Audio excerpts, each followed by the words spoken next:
ನನಗನ್ನಿಸಿದ್ದಿದೆಯಲ್ಲ ಈ ಕತೆ ಕೇಳಿ ಜೀವನದಲ್ಲಿ ದೊಡ್ಡ ಪಾಠ ಸ್ವಾಮಿ. ಈ ಕಥೆಯನ್ನು ನೀವು ಕೇಳಬೇಕು. ಒಬ್ಬಳು ಹೆಂಡತಿ ಗಂಡನ ಸಾವನ್ನು ಬಯಸೋದಿದೆಯಲ್ಲ, ನಮಗೆ ಮೇಲ್ನೋಟಕ್ಕೆ ಅನಿಸುತ್ತೆ ಎಷ್ಟು ಕ್ರೂರಿ ಆಕೆ. ತನ್ನ ಗಂಡ ಚೆನ್ನಾಗಿರ್ಬೇಕಪ್ಪ, ತನ್ನ ಮಾಂಗಲ್ಯ ಭಾಗ್ಯ ಗಟ್ಟಿ ಇರಬೇಕಪ್ಪ ಅನ್ನಬೇಕಾದ ಹೆಂಡತಿ ಗಂಡನ್ನ ನನಗಿಂತ ಮುಂಚೆ ಅವನಿಗೆ ಸಾವು ಕೊಡು ಅಂತ ಕೇಳೋದಿದೆಯಲ್ಲ, ಏನಿದು ವಿಚಿತ್ರ. ಇದು ಮಾಸ್ತಿ ವೆಂಕಟೇಶ್ ಅಯ್ಯಂಗರ್ ಅವರ ಬದುಕಲ್ಲಿ ನಡೆದಿದ್ದು. ಅಂತ ಒಬ್ಬಳು ಹೆಂಡತಿಯನ್ನು ಆ ಮಾಸ್ತಿ ವೆಂಕಟೇಶ್ ಅಯ್ಯಂಗರ್ ಅವರು ನೋಡಿದ್ರಂತ, ಅವಳು ಕಾಲ್ಗೂ ಬಿದ್ದಿದ್ರಂತ ಅವರು. ಇದು ಬಹಳ ಹಿಂದಿನ ಕತೆ.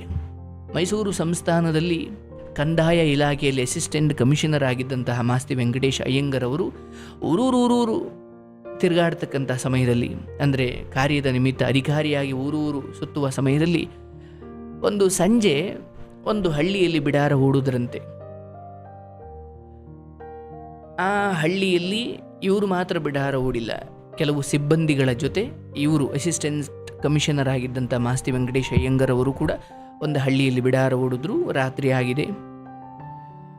ಆ ಸಮಯದಲ್ಲಿ ಈ ಸಿಬ್ಬಂದಿಗಳು ಈ ಮಾಸ್ತಿ ವೆಂಕಟೇಶ್ ಅಯ್ಯಂಗರ್ ಅವರಿಗೆ ಒಂದು ಸುದ್ದಿಯನ್ನು ತಂದು ಹೇಳಿದ್ರಂತೆ. ಏನಂದರೆ, ನೋಡಿ, ಈ ಊರಿನಲ್ಲಿ 80ಕ್ಕಿಂತ ಹೆಚ್ಚು ವಯಸ್ಸಾಗಿದ್ದ ಒಬ್ಬ ಮುದುಕ ಈ ದಿನ ಸಾವನ್ನಪ್ಪಿದ್ದಾರೆ. ಅವರ ಹೆಂಡತಿಗೂ ಕೂಡ ಹೆಚ್ಚು ಕಡಿಮೆ 80-85 ಆಗಿದೆ. ಅವರಿಬ್ಬರದ್ದು ಬರೋಬ್ಬರಿ 6-7 ದಶಕಗಳ ಕಾಲದ ದಾಂಪತ್ಯ ಜೀವನ. ಅಂದರೆ 60-70 ವರ್ಷ ದಾಂಪತ್ಯ ಮಾಡಿರೋರು ಅವರು.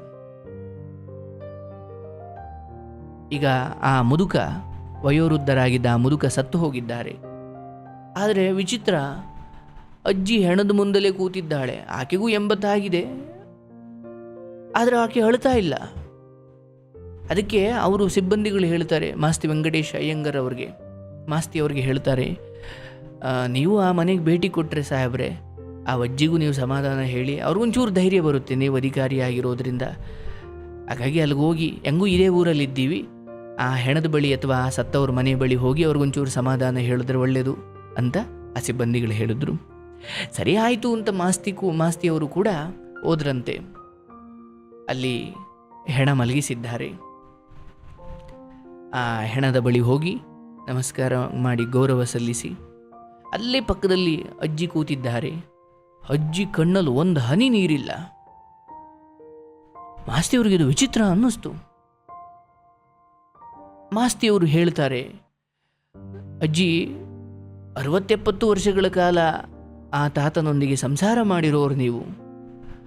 ಪಾಪ ಅವರು ಹೀಗೆ ಸತ್ತು ಹೋದಾಗ ದುಃಖವಾಗುತ್ತೆ, ಅದು ನನಗೆ ಅರ್ಥವಾಗುತ್ತೆ ಅಜ್ಜಿ. ಆ ದುಃಖ ನೀವು ಹತ್ತುಬಿಟ್ಟು ಹೊರಗೆ ಹಾಕ್ಬಿಡ್ಬೇಕು, ಒಳಗಡೆ ಇಟ್ಕೊಳ್ಬಾರ್ದು.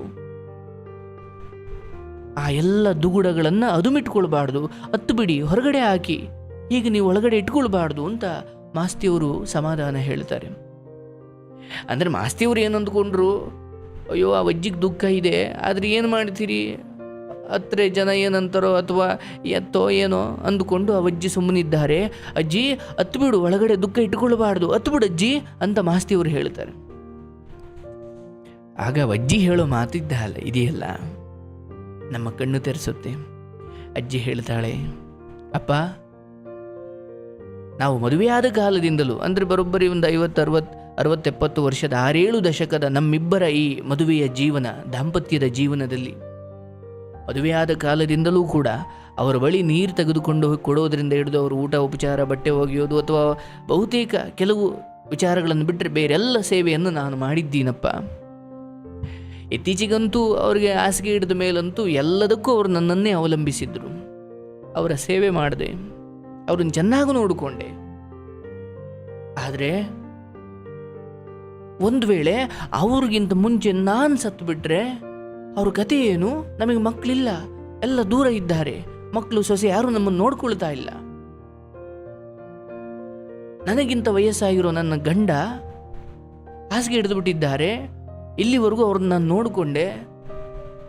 ಅವ್ರಿಗಿಂತ ಮುಂಚೆ ನಾನೇನಾದರೂ ಸತ್ತು ಬಿಟ್ರೆ ಪಾಪ ಅವ್ರಿಗೆ ಕತೆ ಏನು? ಅವ್ರನ್ನ ಯಾರು ನೋಡ್ಕೊಳ್ತಾರೆ?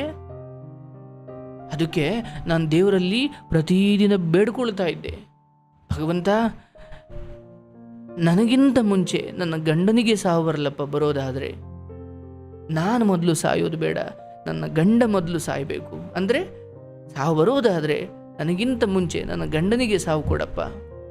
ಯಾಕಂದರೆ ನಾನು ಜೊತೆಗಿದ್ದು ಅವರ ಬೇಕು ಬೇಡಗಳನ್ನು ನಾನು ನೋಡ್ಕೊಳ್ಬೋದು. ಈಗ ದೇವರು ನನ್ನ ಪ್ರಾರ್ಥನೆಯನ್ನು ಸ್ವೀಕರಿಸಿದ್ದಾನೆ. ನಾನು ವರ ಕೇಳದಂತೆ ನನ್ನ ಗಂಡನಿಗೆ ಸಾವು ಕೊಟ್ಟಿದ್ದಾನೆ. ಅಂದರೆ ನಾನು ಕೇಳಿದ್ದನ್ನು ಕೊಟ್ಟಿರುವ ಆ ಭಗವಂತನಿಗೆ ಕೃತಜ್ಞತೆ ಹೇಳಬೇಕಲ್ವನಪ್ಪ ನಾನು. ಯಾಕೆ ನಾನು ಅಳಬೇಕು? ಈಗ ನನ್ನ ಗಂಡ ಆರಾಮಾಗಿ ಪ್ರಾಣ ಬಿಟ್ಟರು, ಮುಂದೆ ಹೇಗೋ ನನ್ನ ಜೀವನ ನಡೆಯುತ್ತೆ. ಆದರೆ ಅವ್ರಿಗಿಂತ ಮುಂಚೆ ನಾನೇ ಹೋಗ್ಬಿಟ್ಟಿದ್ರೆ ಅವ್ರು ಯಾರು ಕಾಲ್ದಸಿ ಬೀಳ್ತಿದ್ರೋ, ಅವ್ರನ್ನ ಯಾರು ಸೇವೆ ಮಾಡ್ತಿದ್ರು? ಇಲ್ಲ. ಹಾಗಾಗಿ ನಾನು ದೇವರ ಬಳಿ ನನಗಿಂತ ಮುಂಚೆ ನನ್ನ ಗಂಡನಿಗೆ ಸಾವು ಕೊಡಪ್ಪ ಅಂತ ನಾನು ಕೇಳಿಕೊಂಡೆ. ಈಗ ಹೇಳು, ನಾನು ಅಳಬೇಕಾ ಅಥವಾ ದೇವರಿಗೆ ನಾನು ಕೃತಜ್ಞತೆ ಹೇಳಬೇಕಾ? ಮಾಸ್ತಿಯವರಿಗೆ ಏನು ಹೇಳಬೇಕು ಗೊತ್ತಾಗಲಿಲ್ಲ. ಆ ಅಜ್ಜಿ ಕಾಲಿಗೆ ಬಿದ್ದುಬಿಟ್ರಂತೆ. ಹೌದು ತಾಯಿ, ನೀನು ಹೇಳ್ತಿರೋದು ಸರಿ ಇದೆ. ಅಲ್ಲಿಂದ ಮಾಸ್ತಿಯವರು ಹೋಗ್ತಾರೆ. ಅನಂತರ ಅವರು ಹೇಳ್ತಾರೆ, ಈ ಘಟನೆ ನನ್ನ ಜೀವನದ ದೃಷ್ಟಿಕೋನವನ್ನು ಬದಲಿಸ್ತು. ಕೆಲವೊಬ್ಬರಿಗೆ ನಾವು ಸಾವು ಬರಲಿ ಅಂತ ಕೇಳೋದಿದೆಯಲ್ಲ, ಕೇವಲ ಅವ್ರ ಮೇಲೆ ದ್ವೇಷಕ್ಕಲ್ಲ. ಅಯ್ಯೋ, ಅವರು ಯಾರ ಪಾದದಡಿಗೂ ಯಾರ ಕಾಲದಸಿಗೂ ಸಿಗದೆ ಯಾರಿಗೂ ಭಾರವಾಗದೆ ಯಾಕೆ ಇಷ್ಟೊಂದು ನರಳಾಟ? ದೇವರೇ ಅವ್ರಿಗೆ ಸಾವಾದರೂ ಕೊಡಪ್ಪ ಅಂತ ಕೇಳೋ ಎಷ್ಟೋ ಘಟನೆಗಳು ಬಂದ್ಬಿಟ್ಟಿರ್ತಾವೆ ಜೀವನದಲ್ಲಿ. ಮೇಲ್ನೋಟಕ್ಕೆ ಅನ್ಸುತ್ತೆ, ಏನು ಸ್ವಾಮಿ ಇನ್ನೊಬ್ಬರು ಸಾವು ಬಯಸೋದು ಒಳ್ಳೇದಾ? ಖಂಡಿತ ಒಳ್ಳೇದಲ್ಲ. ಆದರೆ ಈ ಅಜ್ಜಿ ಬಯಸಿದ್ದಿದೆಯಲ್ಲ, ಅದರಲ್ಲಿ ತಪ್ಪಿಲ್ಲ. ಮಕ್ಕಳಿಲ್ಲ, ಸೊಸೆ ಇಲ್ಲ, ಅಥವಾ ಯಾರೂ ನೋಡ್ಕೊಳ್ತಾ ಇಲ್ಲ ಅಂದಾಗ, ಅಯ್ಯೋ ದೇವರೇ, ನನಗಿಂತ ಮುಂಚೆ ನನ್ನ ಗಂಡನಿಗೆ ಸಾವು ಬರಲಪ್ಪ, ನನ್ನ ಕತೆ ಹೇಗೋ ನಡೆಯುತ್ತೆ, ನನ್ನ ಗಂಡನಿಗೆ ಯಾರು ದಿಕ್ಕು, ಯಾರು ನೋಡ್ಕೊಳ್ತಾರೆ? ವಯಸ್ಸಾಗಿ ಹಾಸಿಗೆ ಹಿಡಿದಿರೋ ಮುದುಕನ್ನು ಯಾರು ನೋಡ್ಕೊಳ್ತಾರೆ? ಯೋಚನೆ ಮಾಡಿ. ಅಂದರೆ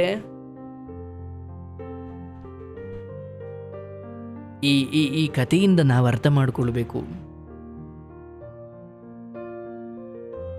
ಒಂದು ಪೂರ್ಣಾಯಸ್ಸನ್ನು ಮುಗಿಸಿ ಯಾರಿಗೂ ಭಾರವಾಗದೆ, ಸೊಸೆಗೂ ಮಕ್ಕಳಿಗೂ ಯಾರಿಗೂ ಭಾರವಾಗದೆ ಒಂದೊಳ್ಳೆ ಸಾವು ಬರಲಪ್ಪ, ಚೆನ್ನಾಗಿದ್ದಾಗಲೇ ಒಂದು ಸಾವು ಬರಲಪ್ಪ ಅಂತ ಈಗಲೂ ಎಷ್ಟೋ ಜನ ಹಿರಿಯರು ಕೇಳ್ಕೊಳ್ತಾರೆ.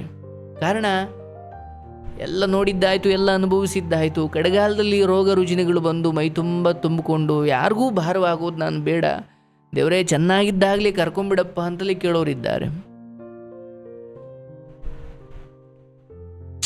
ಇದು ಒಬ್ಬಳು ಶ್ರೇಷ್ಠ ಹೆಂಡತಿ ತನ್ನ ಗಂಡನಿಗೆ ತನ್ನ ಸರ್ವಸ್ವವನ್ನೇ ಅರ್ಪಿಸಿರ್ತಾಳೆ. ಆ ಅಜ್ಜಿ ಹೇಳ್ತಿದ್ದಾರೆ, ಅಯ್ಯೋ ನನ್ನ ಬದುಕೇನೋ ನಡೆಯುತ್ತೆ, ನನ್ನ ಗಂಡ ಸತ್ರಲ್ಲ ಅಷ್ಟು ಸಾಕು. ಅಂದರೆ ಸಾವು ಆಕೆ ಖುಷಿ ಕೊಟ್ಟಿದ್ಯಾಕಂದರೆ ನನ್ನ ಗಂಡ ಒಂದು ಗೌರವಯುತವಾದ ಸಾವನ್ನು ಪಡ್ಕೊಂಡ್ರು, ಯಾರ ಕಾಲದಸಿಗೂ ಸಿಕ್ಕಿ ಯಾರಿಂದ ಚೀತು ಅಂತ ಅನ್ನಿಸ್ಕೊಳ್ಳದೆ ಸತ್ರಲ್ಲ, ನನಗದು ಬಹಳ ಖುಷಿ ಅಂತ. ಎಷ್ಟು ಜನಕ್ಕಂತ ಒಳ್ಳೆ ಸಾವು ಬರುತ್ತೆ ಅಲ್ವಾ? ನೋಡಿ, ಬದುಕೆ ಹಾಗೆ ವಿಚಿತ್ರ.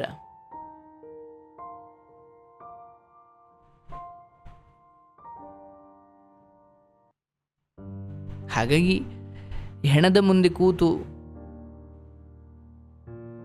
ಅವಜ್ಜಿ ಗಂಡ ಹೋದ್ರಲ್ಲ ಅಂತ ಬಡ್ಕೊಳ್ಳಿಲ್ಲ. ಆ ಅಜ್ಜಿ ನನ್ನ ಗಂಡ ಯಾರಿಗೂ ಭಾರವಾಗದೆ ಒಳ್ಳೆ ಸಾವು ಪಡ್ಕೊಂಡ್ರಲ್ಲ ಅನ್ನೋ ಖುಷಿಲಿದ್ರು. ನೋಡಿ, ಗಂಡ ಹೆಂಡತಿ ಏನೋ ಎಲ್ಲ ಗಟ್ಟಿಮುಟ್ಟಾಗಿದ್ದಾಗ, ಸೌಂದರ್ಯ ಇದ್ದಾಗ, ಹಣ ಆಸ್ತಿ ಅಧಿಕಾರ ತೋಳ್ಬಲ ಇದ್ದಾಗ, ನೀನು ಬೇಡ ಹೋಗೆ ಅಂತ ಗಂಡ, ನೀನು ಬೇಡ ಹೋಗಲೋ ಅಂತ ಹೆಂಡತಿ, ಹೀಗೆ ಹಾಳು ಮಾಡಿಕೊಂಡು ಸಂಸಾರಗಳನ್ನು ಚೆನ್ನಾಗಿ ಕಾಪಾಡಿಕೊಳ್ಳದೆ, ತಾಳ್ಮೆ ಇಟ್ಕೊಳ್ಳದೆ, ಅಹಂಕಾರದಲ್ಲಿ ಏನೋ ಕೈ ನಡೀತಾ ಇದೆ, ಚೆನ್ನಾಗಿ ಭುಜಬಲ ಶಕ್ತಿ ಇದೆ, ದುಡ್ಡಿದೆ, ಅಧಿಕಾರ ಇದೆ, ಸೌಂದರ್ಯ ಇದೆ ಅಂತ ಏನೋ ಅಂದ್ಕೊಂಡು ಗಂಡ ಹೆಂಡತಿ ಹಿಂಗೆ ಆಗ್ಬಿಟ್ರೆ ದೂರ, ನಾಳೆ ಒಂದು ಕಡೆಗಾಲ ಅಂತ ಇರುತ್ತೆ. ಅಲ್ಲಿ ಯಾವ ಮಕ್ಕಳು ಸೊಸೆ ಆಗದೆ ಹೋದರೂ ಗಂಡನಿಗೆ ಹೆಂಡತಿ, ಹೆಂಡತಿಗೆ ಗಂಡ ಇರ್ತಾರೆ. ಸೊಸೆ ಅಲ್ಲ ಮಗ, ಯಾರೊಬ್ಬರು ನಿಮಗೆ ಒಳ್ಳೇದು ಮಾಡಿ ನಿಮ್ಮನ್ನು ಕಾಪಾಡೋರು ಇರ್ತಾರೆ. ಒಂದು ವೇಳೆ ಅಂಥವ್ರು ಇಲ್ಲ ಅಂದರೆ ಗಂಡನಿಗೆ ಹೆಂಡತಿ, ಹೆಂಡತಿಗೆ ಗಂಡ ಅಲ್ವಾ? ಹಾಗಾಗಿ ದಯವಿಟ್ಟು ಹೇಳೋದು, ಹಣ ಶಾಶ್ವತವಲ್ಲ, ಅಧಿಕಾರ ಶಾಶ್ವತವಲ್ಲ. ಗಂಡ ಹೆಂಡತಿ ಸಂಬಂಧಗಳು ಚೆನ್ನಾಗಿಟ್ಟುಕೊಳ್ಳಿ. ನಾಳೆ ವಯಸ್ಸಾದ ಕಾಲದಲ್ಲಿ ಮಕ್ಕಳು, ಸೊಸೆ ಎಲ್ಲ ಅವರವರ ಬದುಕು ಅಂತ ಎಲ್ಲೋ ದೂರ ಹೋದಾಗ, ಏನೋ ಕಾರಣಕ್ಕೆ ದೂರವಾದಾಗ ಗಂಡನನ್ನು ಆ ಕಡೆಗಾಲದಲ್ಲೂ ಪೋಷಣೆ ಮಾಡುವ ಆ ಹೆಂಡತಿ ಸಿಗ್ಲಿಕ್ಕೆ ಪುಣ್ಯ ಮಾಡಿರಬೇಕು.